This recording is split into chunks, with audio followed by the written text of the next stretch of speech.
За сайн байцгаана уу? Манай багийн авсан сэдв Б болон В-гийн ялгааг тайлбарлан ярина.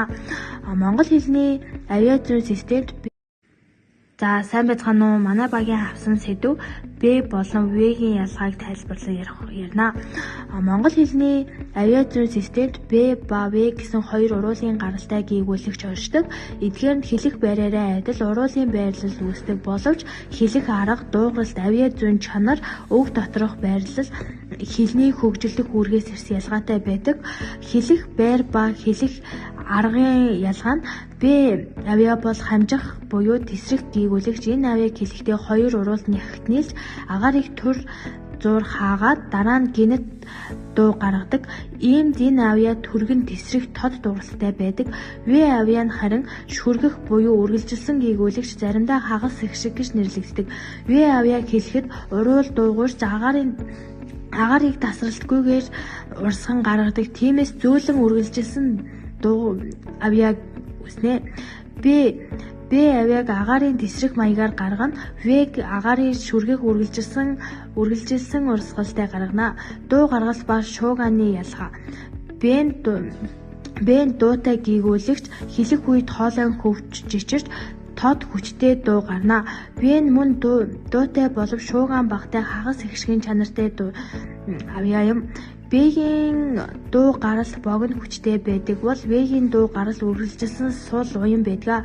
Тиймээс Б авиаг сонсоход тесрэлттэй, В авиаг сонсоход уян шингэн авиа мэдрэгддэг.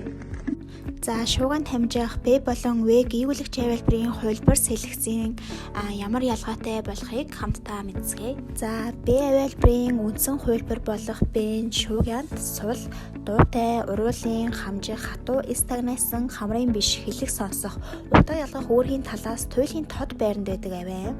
За эр үгийн эхэнд болон үгийн дунд Н, Л, М, Б, В гэсэн авиалбаруудын дараа уруулын дуутай эмийн өмнөх байранд ийм хувилбаруудад тохиолдог. За жишээлбэл буудал, холбоо, домб, абмар гэх мэт үгсүүд байна.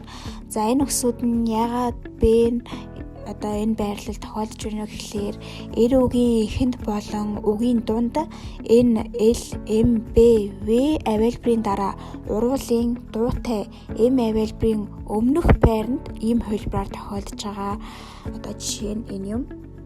За Б авиалбарын В хувилбар нь шуугианд сул, дуугүй, уруулын хатуу, стагнасан, хамрын биш хэлэх сонсохын талаас сул байранд байгаа үндсэн бус хувилбар юм аа. За энэ хоёр авиалбарын маань ялгаа нь гэвэл үндсэн Б авиалбар маань хэлэх сонсох, утга ялгах үүргийн талаас туйлын тод байранд байдаг авиа бол Б авиалбарын В хувилбар маань өмнөх хувилбараасаа шүргэж хэлэгдэхээрээ мөн дуугүй хэлэгдэхээрээ ялгаатай байдаг байна. За сэлгэцийн хувьд гэвэл цуваа цагийн үүднээс үзвэл монгол бичгийн хэлэнд хамжих Б суларч шүргэх В болоод улмаар гээгдэх нэгэн хандлага байдаг. Үүнийг авиа сулрах хандлага гэж нэрлэдэг. За монгол бичгийн хэлний үгийн дунд тохиолддог хамжих Б-гийн дараах тэргүүн бус үеийн богино эгшиг сунжирч хэлэгдэх буюу энэ эгшиг дээр үгийн өргөлт давхарлах нөхцөлд эрдэмтэн энэ толигийн саналаар энэ хамжих Б-н сулраад шүргэх В болж улмаар гээгдсэн байдیں۔ За одоо авиалбарын төвшөнд үүргийн ялгааны талаар ярина. Б нь монгол хэлэнд бие даасан авиалбар бөгөөд өөрөөр хэлбэл утга ялгах үүрэгтэй байдаг. В нь харин ихэвчлэн Б-гийн дуугарлалтын хувилбар бөгөөд өөрөөр хэлбэл тухайн авиа үгийн дунд адагт сул хэлэгдэх хувилбар юм аа. Заримдаа В-ийн тусдаа авианы хувьд В вакцины гих зээлтгүүл үгэнд илэрдэгч хэлний гаралтай үг нь Б-гээс үүсэлтэй гэж үздэг. Түүхэн ба авиазын сэлгэц.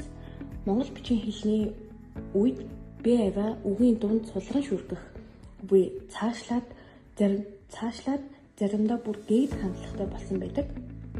Жишээ нь монгол бичигт байна гэдэг үгийг баян А гэж бичдэг бол сууж байна гэдэг үгийг суюужуу баян А гэж бичдэг. Энд Б, В гэсэн авиа сулрлын зүй тогтол ажиллагдана. Орчин цагийн хэрэглээний ялгаа. Орчин цагийн монгол хэлэнд Б авиалбар нь бичгээр тэмдэглэхдээ Б үсгээр тэмдэглэгдэнэ. V авиалбар нь бичгээр тэмдэглэхдээ V үсгээр тэмдэглэгдэгч авиа 100% шүргэх маягаар заримдаа бүр U авиалбартай төстэй дууралтай байдаг.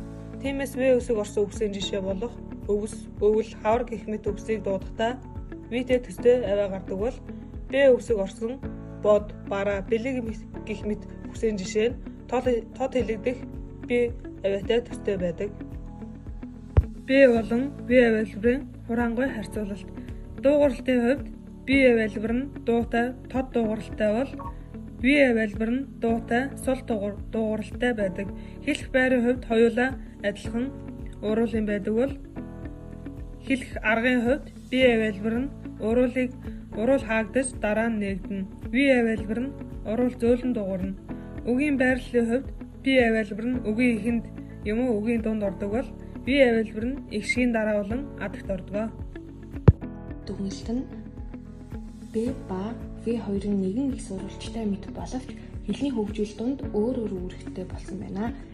B нь хүчтэй, тесрэх, тод дуутай авиалбар бөгөөд үгийн эхэнд голдуу тохиолдож удаан ялгах үүргийг гүйцэтгэдэг бол V авиалбар нь зөөлөн, шүргэх, уян аваа бөгөөд үгийн дунд адагт орж B-гийн сул хэлбэр болон хувирсан байдаг. Хуучин Монгол бичгийн хэлэнд байсан хүчтэй B аваа цаг хугацааны уртад суларсаар B болж улмаар зарим нөхцөл бүр алга болсон нь монгол хэлний авиа зүйн хөгжлийн онцгой жишээ болсон байна. Анхаарал хандуулсанд баярлалаа.